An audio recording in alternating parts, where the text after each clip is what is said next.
Good morning, Unity of Merritt Island. I'm joining you from San Francisco. And this morning's song I'm sharing with you is a song I wrote several years ago called Circle of One. And it talks about where two or more of us are gathered, there is an energy that we can create together if we connect to it. And it's a circle of one.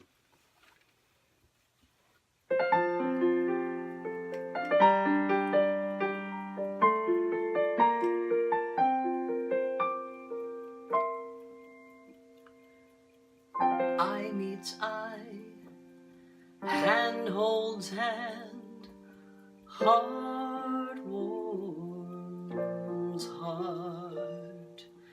A simple glance around the room, and the friendships start. Souls unite, shining bright, warm as the sun. Where two or more are gathered here, there's a circle of one. Circle of one, never ending. There's no end and no beginning. Circle of one, new hearts befriending, knowing I am not alone. Looking around at each new face, all of my fears are now erased. We all are part of one heart, a circle of one.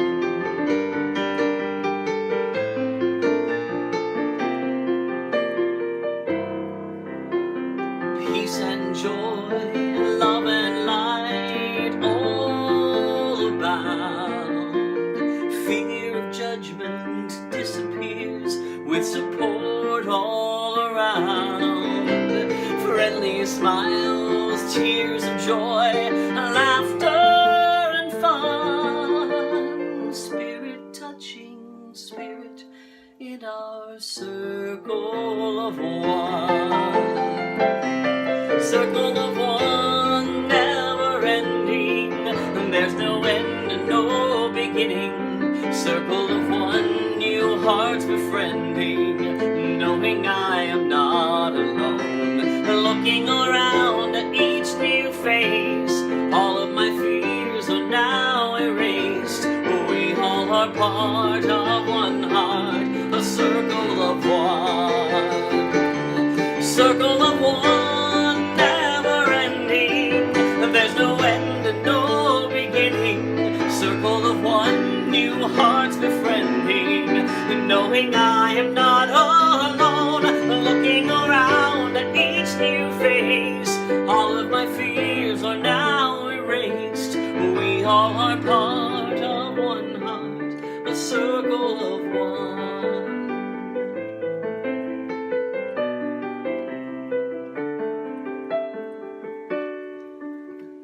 Souls unite, shining bright, warm as the sun. Where two or more are gathered here, there's a circle of one. Where two or more are gathered here, there's a circle of one.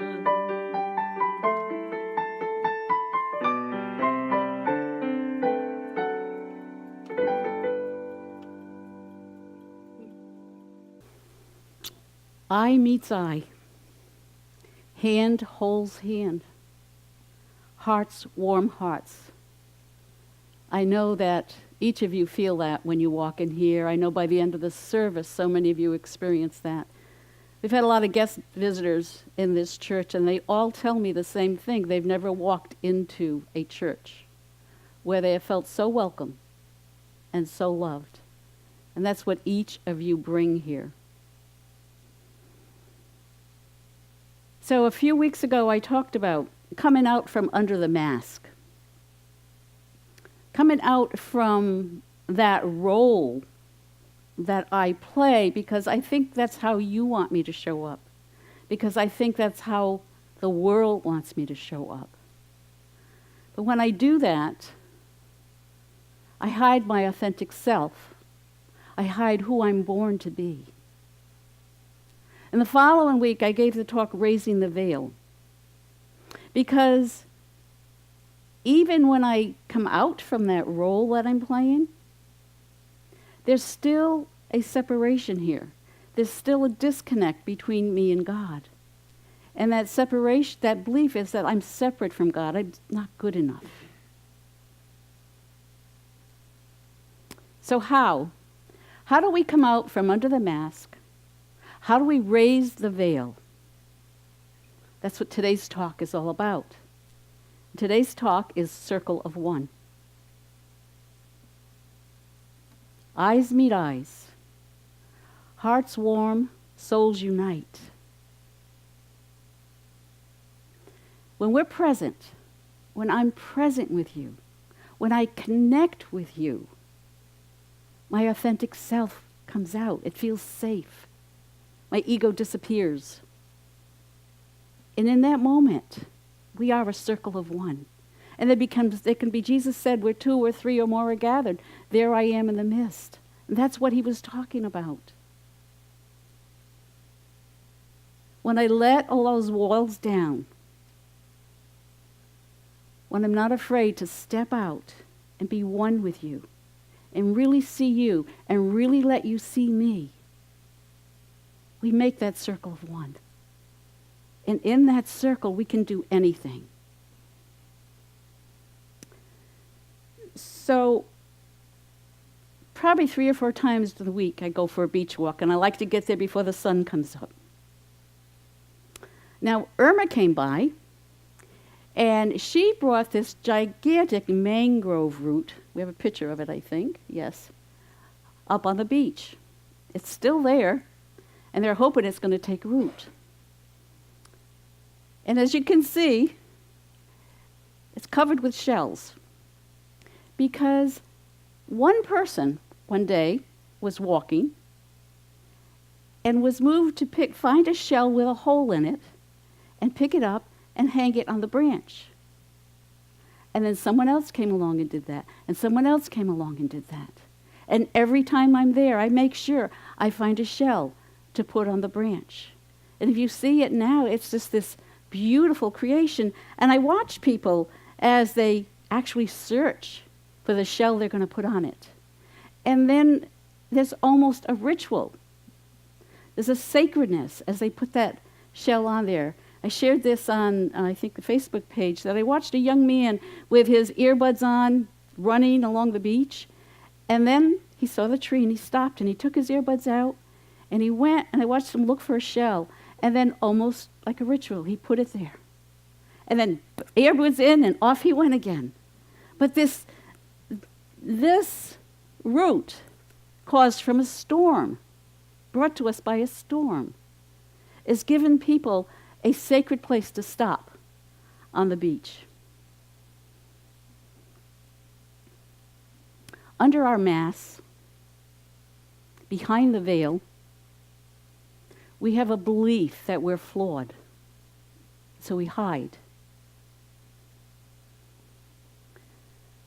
But it took the flaws in these shells to create this beauty, this sacredness together. So what if? What if all of us let go of our flaws, whatever they are, and come together in that circle of one to create beauty, to make a difference? Because that's what we have the power to do. To make a difference in this world, to change this world. As soon as I stop worrying about me and step into who I really am. We live in a real fast-moving world, don't we? A technical society. And most of us are connected to, I forgot my prop. This thing, right? And, I mean, emails and texts and Twitters. I mean, I'm on that all the time. And I sure know my granddaughter is. I can hardly see her face anymore. But what I find is, and yesterday was one of those days because trying to get the service together, I was emailing and messaging people back and forth, and messages were coming. And I go, if I could just call this person and talk to them, it would take me 1 minute to clear all this up. But we don't do that. I don't do that. But that personal, that human connection creates understanding, doesn't it? It creates understanding at a different level than our technology can give us. And the studies have shown that the quality of our personal human connection is directly related to our mental and physical health and to our peace and happiness. It's important for human beings to connect. So I was at a ministers' conference a few weeks ago, and this man, his name is Paul Chappell. He is the this is a big one, Peace Leadership Director of the Nuclear Age Peace Foundation. And his whole thing is to bring peace. He's an author of 5 books. He is a Iraq vet, and he goes around the world speaking to people about this. And what he tells us is that technology forces racism, sexism, violence, and warfare to evolve. And he showed us a video.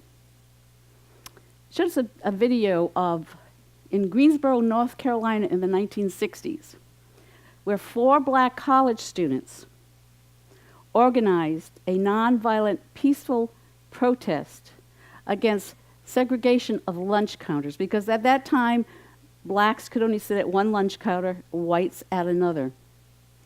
And so the students would go in to a white-only lunch counter, and they would order, and they would be ignored, and they would just sit there patiently.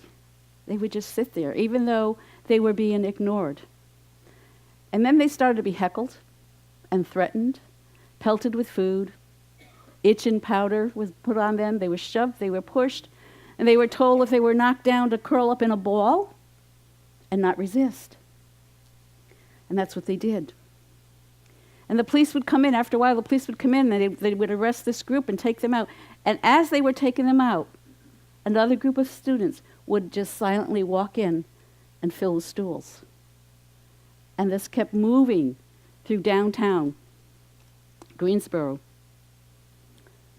So eventually the stores started to close rather than put up with this protest.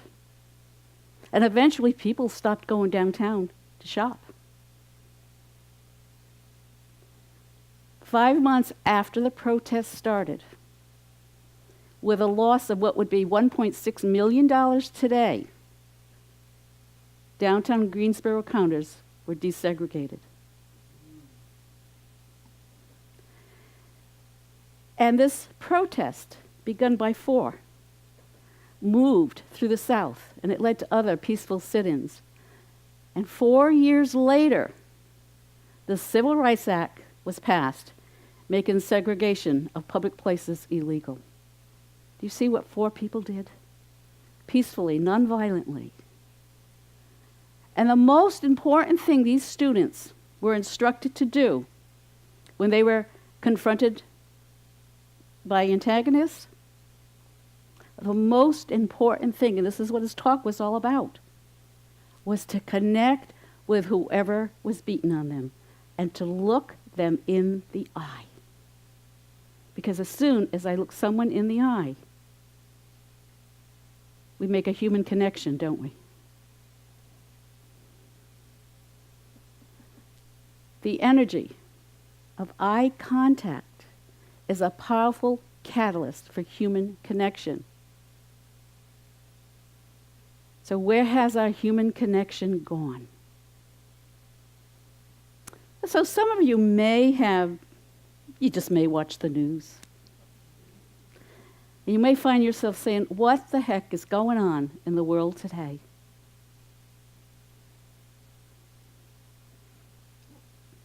I'll tell you what is. Our human evolution moves in cycles. And when you're in a cycle and there starts to be a lot of unrest, it's an indication that that cycle is coming to an end. Anybody feeling unrest lately? We're in a period of great unrest because you know what? We have outgrown our current cycle. How many of you are feeling that? Yeah, absolutely. There's a shift in consciousness. There's a shift in human thinking taking place. You're feeling it. You're feeling that shift inside you. You're feeling that shift in the way you're thinking. That's why you're here. And with that feeling, with that awareness, comes a sense of instability, doesn't it? A sense of confusion, uncertainty. Maybe for some of you, even a little fear. Einstein recognized that everything in the universe, including us, is connected at all times. And this new cycle is all about energy interconnectedness. You're going to start hearing the word energy in place of God. The word energy in place of religion. Quantum physics and biology have proven, I'm going to read this because it's a mouthful. Physical atoms are vortexes of constantly vibrating energy. I'm going to say it again.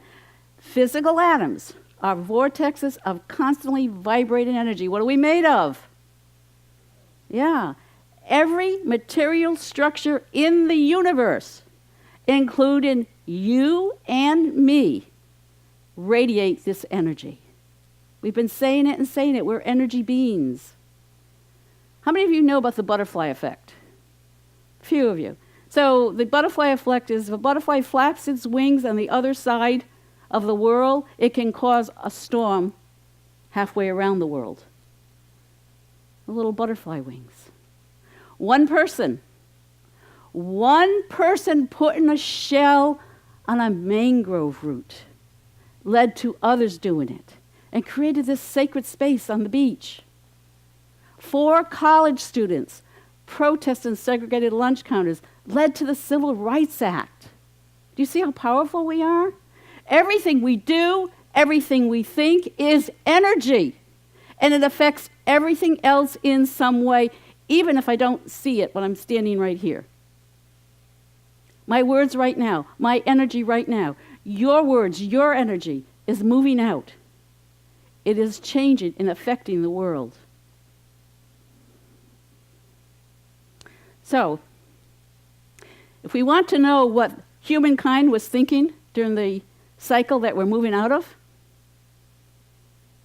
look around. Everything you don't like about what's happening in the world today is what the past cycle was about. It was a cycle of separation. It was ego-driven. It was about survivalism and materialism. Can you see that when you look back? I can. I need more and bigger and better things. Where's the human connection in that? There is none. So my wants, my needs, what's going to make me happy is something out here. And so I forget to look in the eyes, to connect with the people next to me, with the cashier in the grocery store, with my husband, wife, spouse, child.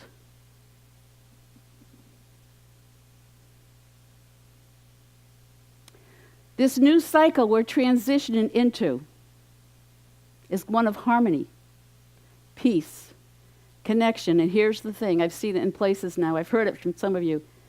Guess what it's being called? It's being called unity consciousness. It's the new word, folks. Unity consciousness. You know, when our founder, Charles Fillmore, was looking for a name for this movement, he sat in meditation for a long time. And all of a sudden, he got really excited. He's like, got it. It's unity. That was over 100 years ago. This cycle is not about creating new rules. It's about allowing our authentic self to come forth. It's about raising that veil of separation So the upheaval, the violence, the unrest, the instability you're seeing, they're all signs that the old is crumbling. It's falling away. When something crumbles, it's not comfortable for a while, is it? Especially if we're part of that crumbling. It doesn't feel good. But a mass awakening is happening. An unprecedented change is happening on this planet. A new mind for a new world is birthing, and you're part of it. So it's not a matter of if this is happening, but am I willing to accept the reality that I and everything in this universe is made up of energy? That's what the new cycle is all about. It's about starting to look at myself differently. It's for me to allow this personality to get out of the way so this energy being I am can fully come out. And what I can tell you is when I let that happen, my actions and my thoughts all come from a loving place when I'm in that connection. And I can tell when I'm not because I move into that personality and that ego, and it doesn't feel good. Ask some of the people around here this week at church. Sometimes a Sunday talk takes a life on of its own. And when an idea comes to me, I may not know where it's going to lead me. And so what I think it's going to be at the beginning of the week is totally different by the time I stand up here. But what I know as I wrote this talk was, wow, for the past 3 months, I've been experiencing all this. I've really been feeling this in my body. I've been feeling this energy in my body, waking up more and more. Sometimes to the point where I almost can't be in my body. But what I see is my old beliefs have fallen away. That the way I see things, the way I'm doing things is different. And I'm feeling lighter, freer, happier. And I'll tell you, I feel like I'm 10 years younger because of it. Thank you. This new cycle is about renewal and regeneration. So I do a lot of research when I write a talk. And what I came across was this YouTube video called The World's Biggest Eye Contact Experiment. I never even knew it existed. It started about 2 years ago. The World's Biggest Eye Contact Experiment. And it asked the question, where has the human connection gone? And what it's about is eye gazing, soul gazing. What it's about is looking someone in the eyes, soul to soul. It's about healing the illusion of separation and experiencing oneness. So what we're going to do, I'm going to show you this video. It's 3 minutes long. And then we're going to have some fun. Okay, lights and video, please.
Did you see the connection? The first one they did was in 2015. This was in 2016. This past September, they did one in Miami. And we are going to be doing one in January at the Riverfront Park and Cocoa Village. And so now, anyone in my Wednesday morning class want to come up, please? If I can get one over here, two here, maybe two of you along the side over there. Were you weren't here? Were you here Wednesday? Okay. Okay. Those against this wall, you'll need to come here. Okay, so we did this in our class Wednesday, and it was a very powerful experience for these people. So what I'm going to do is give you the opportunity to let your eyes show the world you care. Now, it can be a little scary because you're feeling vulnerable, so it takes some courage and trust to let someone accept and see the real you. But I'll guide you through it, I'll talk you through it, and what you're going to do is you're going to hold 1 minute of eye contact.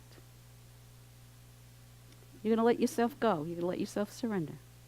So I invite anyone that wants to come up to stand in front of one of these people. Yeah, come on, run each other over getting up here. And don't do anything till I tell you. Come on, Angela. Liz, right there. What do we got? Okay. All right, we're gonna do more. So you get a turn. We'll give people an opportunity. Okay. So face your person, and you can leave glasses on if you need them to see. And you're going to not look at, but look into the eyes for 1 minute and begin.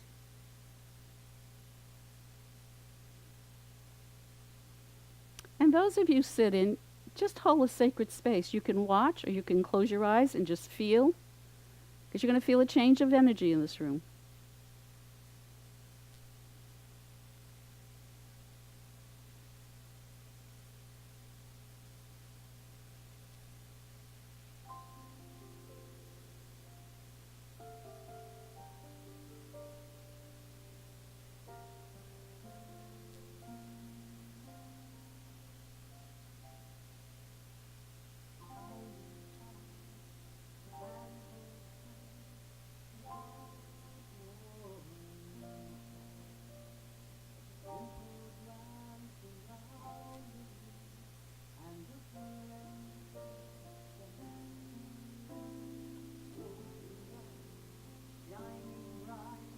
And stop.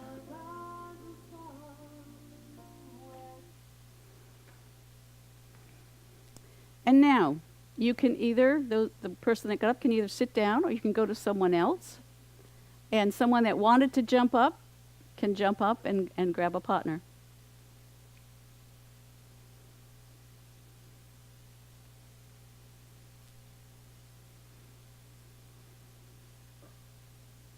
Okay, anybody else?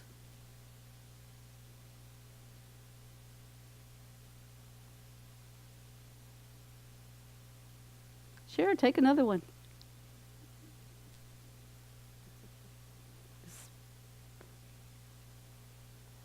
Got one more.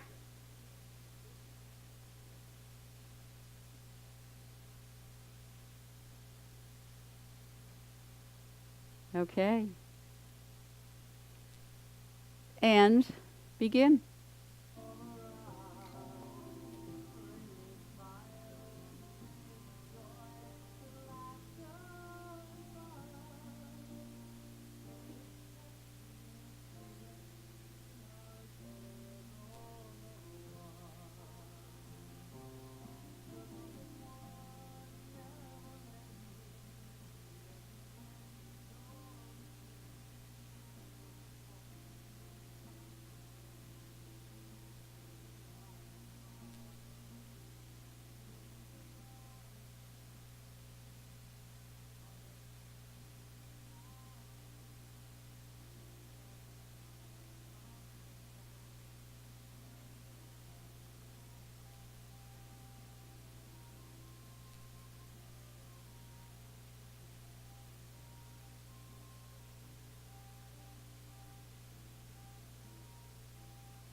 And stop.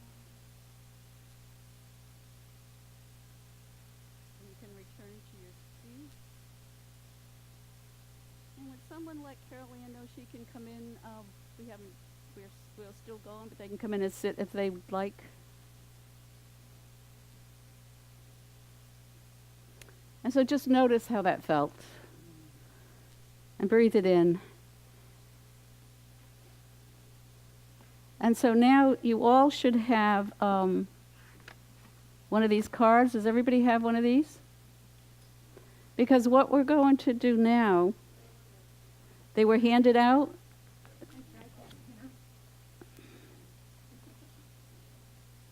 Raise your hand if you don't have one.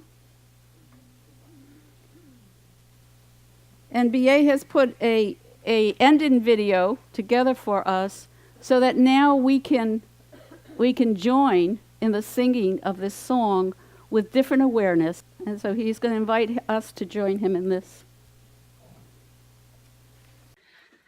Well, folks, now you've seen it face to face with another person or several other people, and you've felt it in your hearts. And now we can raise our voices in song, and we can hear it, we can sing it out loud about our circle of one. Circle of one, never ending. There's no end and no beginning. Circle of one, new hearts befriending. Knowing I am not alone. Looking around at each new face. All of our fears are now erased. We are part of one heart, a circle of one.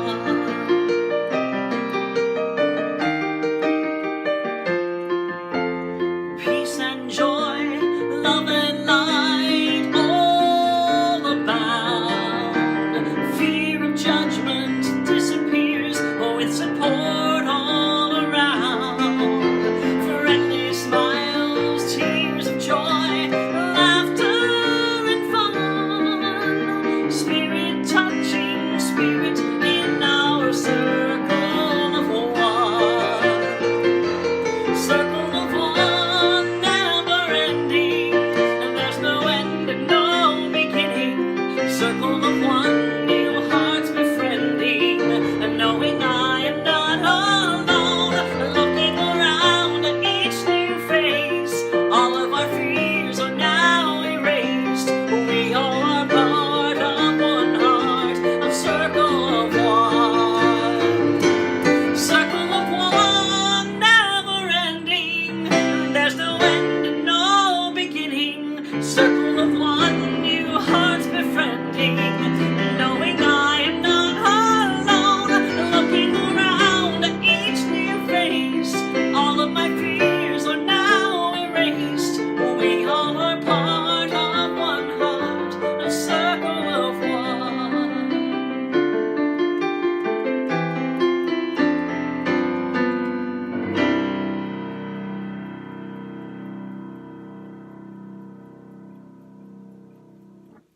And so this week, and from now on, remember to connect, eye to eye, heart to heart. Go out and create that circle of one in the world. God bless you.